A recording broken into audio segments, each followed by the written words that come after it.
नमस्कार, आमच्या चॅनलवर आपले स्वागत आहे। आज आम्ही बनवणार आहोत अंडा चिली। हे आपण 1 डझन अंडे, शिमला मिरची, कांदे, तेल, vinegar, tomato sauce, green chilli sauce, soya sauce, Schezwan sauce, लसूण, आलं, चवीनुसार मीठ, कोथिंबीर, लवंग, मिरे, मैदा, कॉर्नफ्लॉवर।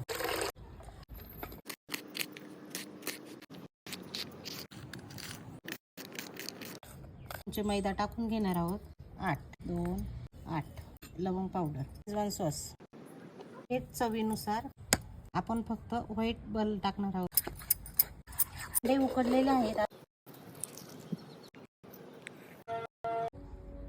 पण आता अंड्याच्या फोडी केलेल्या आहेत, त्याला कॉर्नफ्लॉवर लावून घेतलेले। आपण केलेल्या मिश्रणामध्ये अंड्याच्या फोडी टाकून डीप फ्राय करून घेणार आहोत लगेच।